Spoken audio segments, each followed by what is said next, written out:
Euro per hour.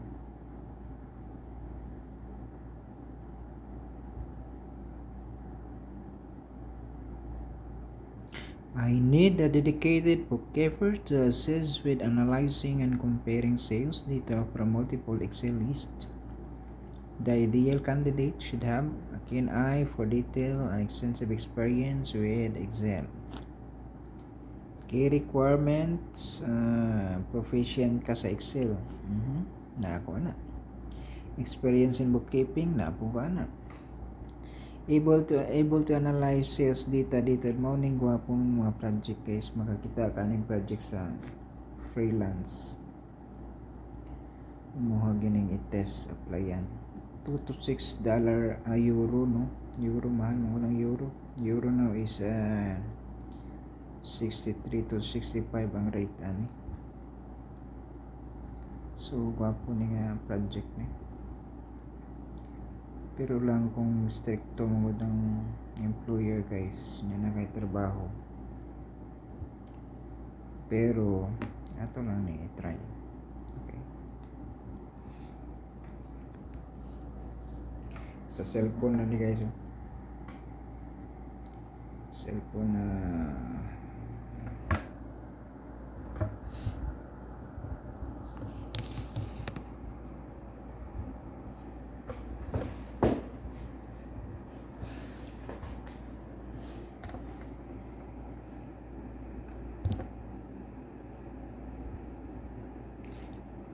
pleasure to help you.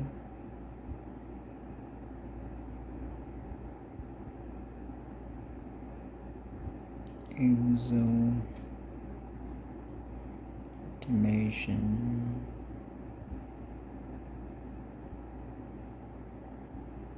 is my masterpiece in my accounting field. Feel free. Accounting field. Panatonic with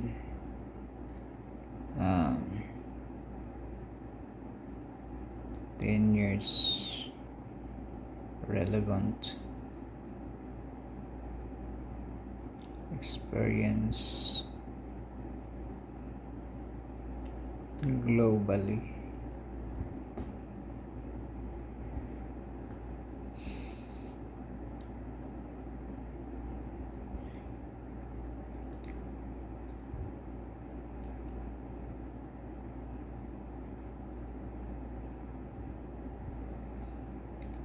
Feel free to message me.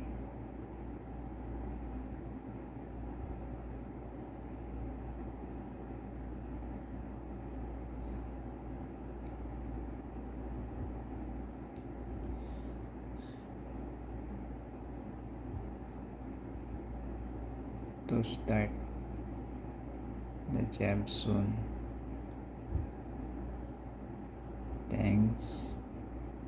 Thank you, and God bless. As you can see, ang ato ang message, this is only highlight of what you can do. Hindi na kinahanglan ng murag later kada kung diba na sila time mo basa guys, so isa ka long bond paper, so highlight lang sa imuhang kuan sa mo pag send of message. The application gitawag ni siya bid, kay daghan man mo ga-apply, so i-place na nimo ang bid, imo sa ning i-review ang spelling, ang presyo, 40 hours per week, kaya ba nimo 40 hours per week. Ang US magud ko ani siya, dili ni siya Pinas nga 6 to 6, 6 to 5, wala na siya time. So kung taas kag time, pwede na nimo himuon. So 5 euro ang atong per hour. 5 euro di ra kay siya barato.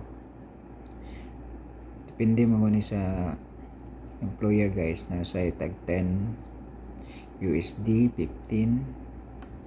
Pero kung 5 man gani, gamay ni siya nga company, tiyagaan mo na lang yan guys, kasi malaki naman yan. Kasi 5 hours ay in 5 euro in 1 hour, malaki na yan. So ibig sabihin that is 5 times 75. Ako na nagyapon guys. Sa 2 is 150, sa 4 300, so 450. 300 475 na at 375 dako na siya per hour. So kung wa tay lingaw, dako na 375 per hour. Okay, so kung i-click na ko ni guys, dagan kay ko compete, makita na akong proposal. Ade ang akong picture, ako ang rating 4.8 and 85. There only 85 na employer nag response to my job. Actually dugay na ni siyang wala ko na activate akong freelancer, pero karon ako na nag-try. Basta ako'y makita kaning gwapo nga mga project guys, atong testingan o bid kay basta day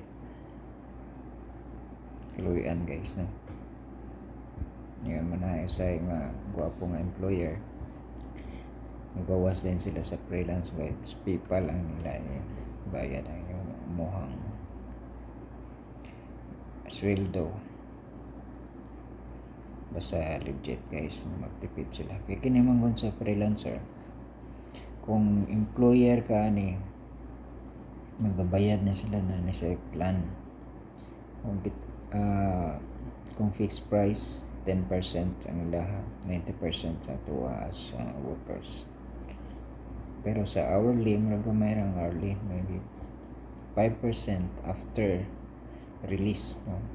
Pero kung fixed project gani, ang fixed project, for example sa 500, kaltas din siya 10%. So careful sa mga fixed project. Fixed project guys, very dapat na tong busisihon, no? Before we accept kay mo mas scam ka na. Let's say ni accept kag $500 which is 10% of that, so dako kayo, $50 niya i-accept ni mo project niya, way klaro mas scam kag $50. So pwede na mga fixed price, ginagmay og na-upgrade na siya yung milestone ay mga so advantage ang per hour, parihanik per hour, because there is no deduction sa imuha until the payment received. So mong bayad nimo, fee nimo, madawat nimo, that's the time only they will deduct. But for the fixed price, at the time of acceptance, bawas na deduction sa mong account. So careful. That's all for today. Thank you.